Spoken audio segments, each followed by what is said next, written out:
Yeah, so Perry, you just chatting about your early days there, and sort of reaching around what year we're talking? The beginning of the acid jazz time.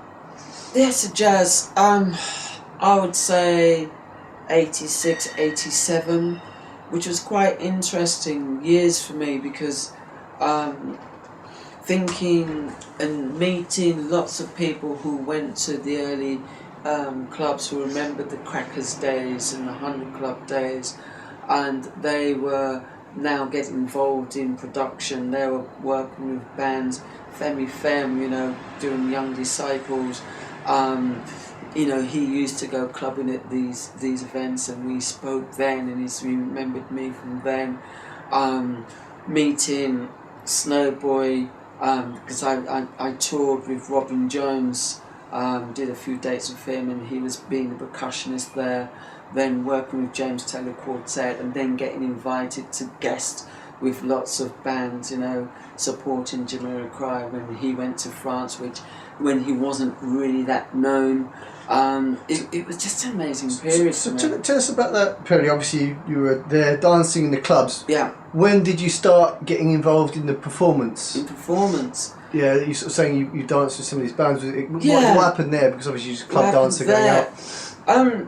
I remember in those days, meeting up with Jerry Barry, who I hadn't seen in a few years, because we used to go around with each other. He used to come to Luton. He knew a few same people, or would meet at a weekender, and then I disappeared for a couple of years whilst I was racing. And then meeting up with him, and he says, "Oh, Perry, look, you should be a part of this. You should be doing that." So he very much welcomed me. And then meeting some of the dancers who I was working with, who weren't dancing, like Marshall and Melvin. And it was great to see those guys, because we used to go around together, and I used to show some of them some dance steps, because they weren't really dancing. But after a short period of time, they become, these amazing dancers, which I was like, wow. And then we used to get together, and we used to talk about the times, and we started doing things. And I got then approached to do some magazine work, who wanted to interview me on my dance style and maybe my fashion, because I was wearing Adidas and ripped jeans. I've still got my ripped jeans on, and then speaking to Giles, who kind of took me to the front door of Dingwalls, and said, "This guy never has to pay for my club." He said, "He'll always be welcome in my clubs." And I wasn't really anyone, I was just excited to hear the music. And then people started to ask me to do things, do films, do videos. I started getting a couple of people together to do some dance things. Jerry asked me to do some stuff with IDJ. I remember Marshall saying about doing something with his group, because Jerry and Marshall, they split. IDJ was one, then there was forming Backstreet Kids. Of course, then Backstreet Kids did that famous ITV7 Sport against Brothers in Jazz. I was actually doing the trailer for that. I was featured on that, because there was advertising fashion together with my partner then, Andy Hopdale. We were just getting invites to do all different things, and I just made a conscious effort then. I wasn't going to leave the dancing. I was buying records at the time where I could, and what I could remember from the tapes I had, and I just started to do more dance work. I did a few shows with IDJ, the Philip Bent show. Then came out to Japan in 1989, just before UFO started, supporting James Taylor Quartet, with Noel McCoy on vocals. And I remember on one show I got up and started singing. I got so excited. I came back to London, we did the Town and Country Club, and then Jerry wasn't really prolific then after that, getting us shows with us IDJ. So I said to him, "Look, when you call me as IDJ, I'll be ready to do that, but I'm going to do some of my own things." And I started working with Pete Torme, I started working with Andy Hobdale, and there was a competition in 91, started working with good friends of mine. We formed this unit with Jazzcotech, and I've got to say big thanks to the guys who were around.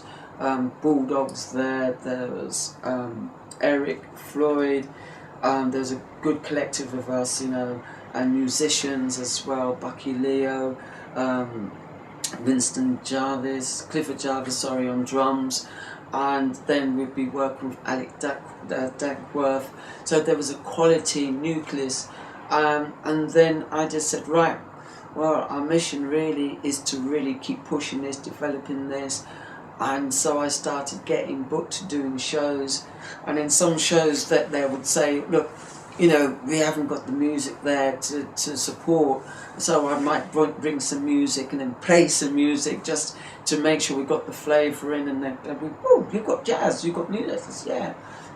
Because I was so fortunate by travelling around working with these people that I could pick up these music in different places, pick up fashions from the early shops that didn't change, you know, like going over to Ireland, and there were these old, very old shops where I'd be running to get pieces. Because I was dancing for James Taylor Quartet, the first thing we'd do, we'd race to see who could get to the first second-hand shop, or I'd go record shopping with Snowboy. It was very exciting for me, so I was coming back with all these presents, you know, records or fashion things, and to keep building up. And when I looked at it, I knew that there was something special that I had to do with it. I was enjoying going to the Weekenders, being invited to these places, going, following Sylvester as a DJ, following Simon Mansell, who was playing a lot of different styles, playing swing, following Giles, following Snowboy, and even Norman J, his High and Hope, his Shaking Finger Pop, Barry K. Sharp with his funky sessions, the WAG sessions, the Rare Groove sessions, the Warehouse parties, the Soul Jazz sound systems, you know, the Brighton Jazz Bops, and being allowed to get involved in those. I had a ball. I had a ball. This is because there's so much going on, but this is like early 90s. This was 90s, you know, 92, 93, 94, 95, you know, and then being featured in Straight No Chaser, you know, meeting those guys, because we all were passionate about one element of it, and I was passionate about dance. So everybody would be talking about doing this or doing designs. I was just saying, look, what can we do for the dancers? How can we get that involved? You know, hounding Eddie Pillar. Eddie, what have you got going on? You know, what are you doing? Giles, what are you doing? You know, well, look, where can we get these dancers involved? Brothers and Jazz were doing some amazing stuff, you know, and sometimes we clashed, but because we were young, we were passionate, but we all wanted the same thing, you know, to see this develop. You know, talking to Irvin when on a trip when I was working with a big band touring Japan for 6 weeks, and meeting them here and talking to them, where we really got to talk, and it was great because we had the same ideas about developing and bringing people in.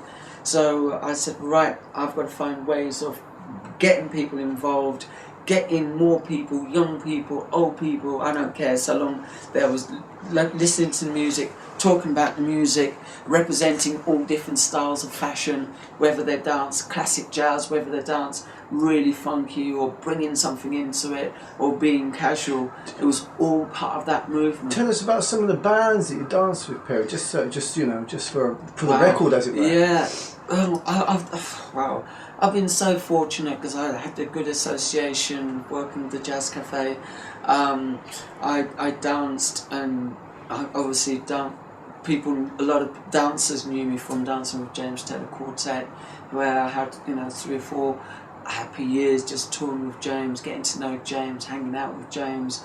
I also did work with Snowboy's band. I also did work with Robin Jones, who, if you look at his Big 7, which is a big play in the underground scene.